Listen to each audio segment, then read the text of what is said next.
الفاظ تعمیری اور نقصان دہ ہوتے ہیں۔ وہ دوسروں کو بتاتے ہیں کہ ہم زندگی کو کیسے سمجھتے ہیں، وہ بصیرت دیتے ہیں کہ ہم کیا سوچتے ہیں اور لوگوں کو قریب لانے یا انہیں دور دھکیلنے کی طاقت رکھتے ہیں۔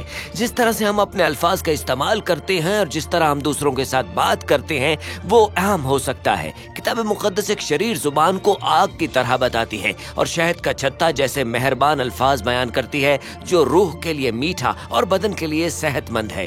ہم جو کچھ کہتے ہیں اور جس طرح سے ہم دوسروں سے بات کرتے ہیں وہ ہمارے آس پاس کی دنیا کو تبدیل کر سکتا ہے۔ خدا تعالیٰ نے اپنے اکلوتے بیٹے جناب مسیح کو مبلغ اور استاد بنایا، تو جناب مسیح کے الفاظ کو دیکھنا بہت زیادہ دلچسپ ہے جو انہوں نے دوسروں سے کہے۔ جناب مسیح نے ان لوگوں سے کیسے بات کی جنہوں نے ان کی مخالفت کی تھی؟ انہوں نے شاگردوں کی حوصلہ افزائی، اصلاح اور رہنمائی کیسے کی؟ انہوں نے ان لوگوں کے ہجوم سے کیسے بات کی جو ان کے پیچھے تھے اور انہوں نے خدا تعالیٰ کو کیسے مخاطب کیا؟ آئیے کچھ طریقوں پر نظر ڈالتے ہیں جن میں جناب مسیح نے دوسروں سے کلام کیا۔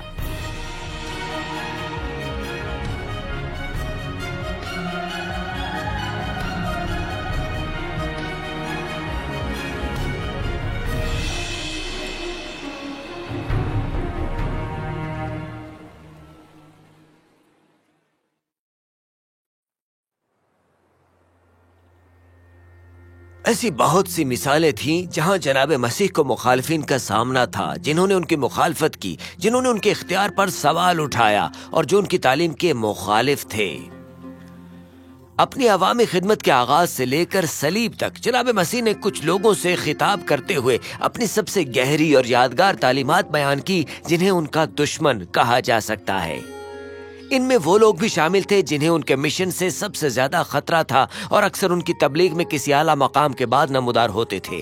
یہ تعجب کی بات نہیں ہے کیونکہ جناب مسیح ایک عوامی مشن کا انتخاب کرتے ہیں جس نے لوگوں کو خدا تعالیٰ کی شریعت کی مطلوبہ تشریح پر توجہ مرکوز کرنے کی ترغیب دی، خدا تعالیٰ کے قانون کو محبت کے اظہار کے طور پر سمجھنا اور اپنی زندگیوں کے لیے خدا تعالیٰ کے مقصد کی پیروی کرنا۔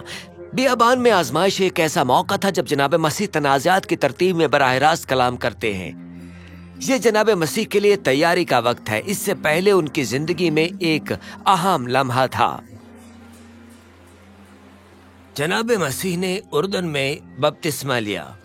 اس میں کوئی شک نہیں، یہ بڑا لمحہ ہے۔ یہ اس بات کی شناخت کا وقت ہے کہ وہ حقیقت میں کون ہے، اور اگلے ہی لمحے انہیں آزمائش کی ایک ایسی جگہ لے جایا جاتا ہے جہاں ہر وہ چیز اہم لگتی ہے وہ اب بہت زیادہ مشکل ہو گئی ہے۔ 40 دن کی طویل مدت کے بعد، جسے اکثر بیابان کہا جاتا ہے، جناب مسیح کو لالچ دیا گیا اور انہیں خوراک، طاقت اور خوشحالی کے وعدے کے ساتھ آزمایا گیا۔ وہ اپنے اختیار کو اپنے فائدے کے لیے استعمال کریں، لیکن قبول شدہ صحیفے کا حوالہ دے کر ایسا کرنے سے انہوں نے انکار کر دیا۔ انہوں نے اپنے سامنے کے حالات میں براہ راست ان الفاظ کے ساتھ کلام کیا جو اس روحانی اختیار کو ظاہر کرتے ہیں جو بپتسمہ لینے کے بعد انہیں عطا ہوا تھا۔ وہ آزمائش کا مقابلہ کرتے ہیں اور ایسا کرنے سے ان کی زندگی کا مقصد ظاہر ہوتا ہے، اور یہ ظاہر ہوتا ہے کہ وہ اس چیز کے فرما بردار ہیں جسے وہ خدا تعالیٰ کی مرضی سمجھتے تھے۔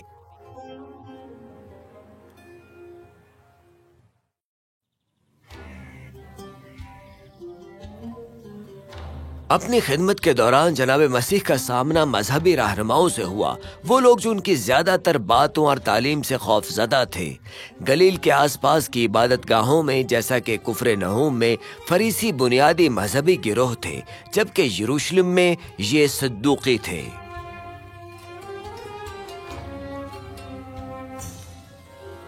مذہبی رہنما پیشہ ور افراد کو پسند نہیں کرتے تھے اور انہیں جناب مسیح کی ہر بات سے ڈرایا دھمکایا جاتا تھا۔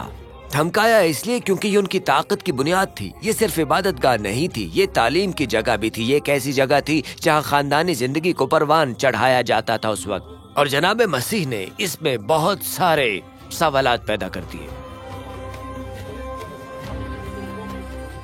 جب جناب مسیح نے عبادت گاہوں میں تقریر کی اور تقریباً ہر موقع پر جہاں ان کا سامنا مذہبی رہنماؤں سے ہوا تو وہ پیش کیے جانے والے سوالات کا جواب دینے میں کامیاب رہے۔ انہوں نے اپنے مخالفین کے چہرے اور دن بھر کے حالات کو دیکھا اور اپنے سامنے موجود مسائل کی جڑ کو سامنے رکھا۔ صرف ایک بات سے نہیں بلکہ جڑ سے فکر مند تھے۔ وہ صرف لوگوں کی ظاہری حالت نہیں، ان کی زندگیوں کے بارے میں، دنیا کے بارے میں اور دوسرے مسائل کے بارے میں فکر مند تھے، اور ان کے حل کے لیے وہ بہتر اور واضح راستہ بتا رہے تھے۔ انہوں نے جن موضوعات کو چھوا ان میں سے ایک تھا فیصلہ۔ ہم سب اس بارے میں جانتے ہیں کہ فیصلہ کس بارے میں ہے، اس لیے جناب مسیح نے تنکے اور شہتیر کی بات کی تھی اس ضمن میں، جب تیری آنکھ میں شہتیر ہے تو کسی اور کی آنکھ کا تنکا کیوں نکالتا ہے؟ اور تنگ اور وسیع راستے کے درمیان میں انتخاب کی بات۔ اور پھر یقیناً ان کی کچھ سخت باتوں کے بارے میں سوچتے ہوئے انہوں نے بھیڑیوں اور بھیڑوں کے بارے میں بات کی اور مشورہ دیا کہ بہت سے لوگ جھوٹے نبی بھیڑوں کے لباس میں آئیں گے، لیکن وہ دراصل بھیڑیے ہوں گے۔ ان لوگوں سے بات کرتے وقت جو ان کے اختیار کو چیلنج کرنے کی کوشش کرتے تھے، جناب مسیح اس طرح سے بات کرتے تھے جو اس شخص اور صورتحال کے لیے مناسب تھا۔ وہ ہمیشہ کسی سوال کا جواب ایک سوال کے ساتھ دیتے تھے اور سوال سے آگے بھی دیکھتے تھے اور سوال پوچھنے والے کے ذہن میں موجود گہرے بنیادی مسئلے کو حل کرتے تھے۔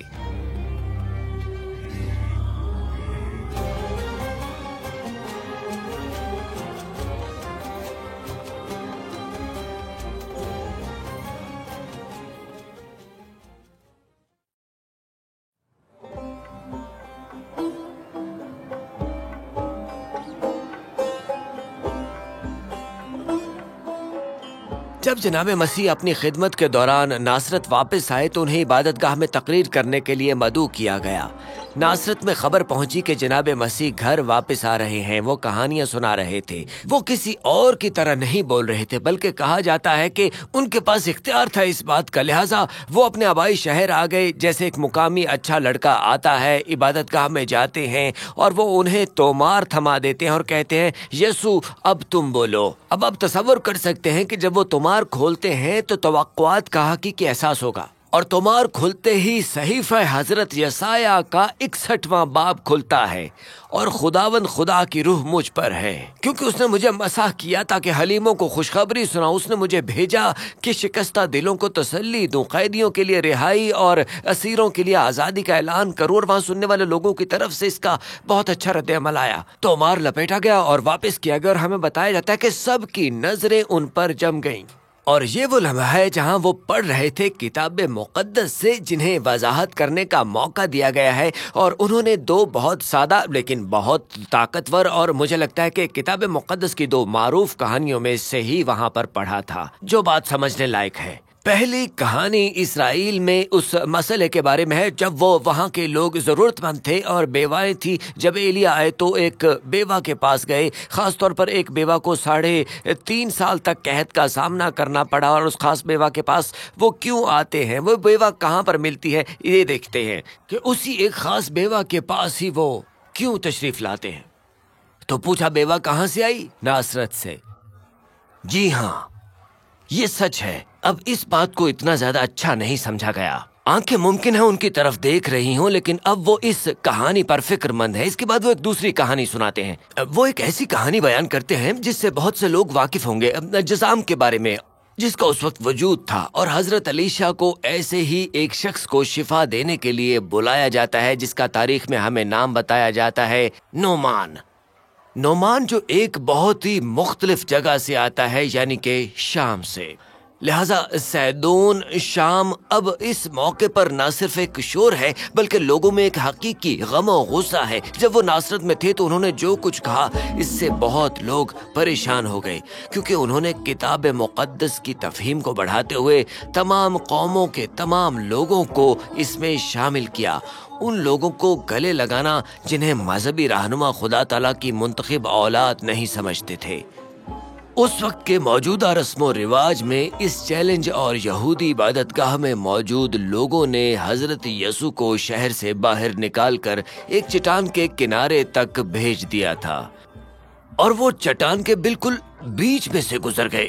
اب ہم یہ نہیں جانتے کہ یہ کیسا تھا، مجھے واقعی علم نہیں کہ یہ بحیرہ احمر کا الگ ہونے جیسا تھا یا کیسا تھا، لیکن یقینی طور پر ان کی موجودگی میں کچھ ایسا تھا جس نے ان سب کو پیچھے ہٹنے پر مجبور کر دیا۔ جب جناب مسیح عبادت گاہوں میں کلام کرتے تھے تو وہ کلام کے بارے میں بات کرنے سے نہیں ڈرتے تھے، اور اپنے ساتھ ایک نئی تفہیم لے کر آتے تھے جس نے خدا تعالیٰ کی بادشاہی کی خصوصیات کے بارے میں موجودہ تعلیمات کو چیلنج کیا۔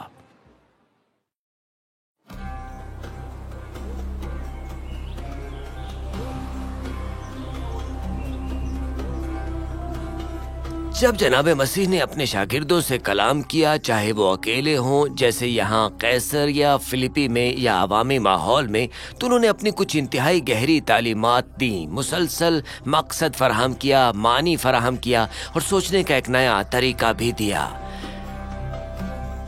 در حقیقت زندگی گزارنے کا ایک نیا طریقہ۔ اب ایسے طریقے ہیں جن میں جناب مسیح نے شاگردوں کے گروہ سے کلام کیا جن کے نقطہ نظر میں فرق تھا۔ ایسے وقت بھی تھے جب انہیں براہ راست ہونا پڑتا تھا ان کے ساتھ۔ ایک موقع پر شاگردوں نے بچوں کو ان کے پاس آنے سے روکا۔ ہمارے پاس وہ پیارا انگریزی کا لفظ ہے جس میں جناب مسیح کہتے ہیں چھوٹے بچوں کو خوش رکھو۔ دوسرے لفظوں میں چھوٹے بچوں کو میرے پاس آنے دو، انہیں مت روکو، کیونکہ خدا تعالیٰ کی بادشاہی انہیں کی ہے۔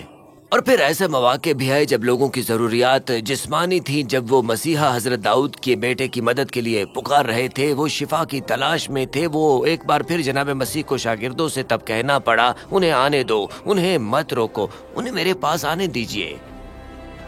اور ایسے وقت بھی آئے جب جناب مسیح کو اپنے شاگردوں کو لیس کرنے اور تعلیم دینے کی کوشش کرتے ہوئے صبر کرنا پڑا۔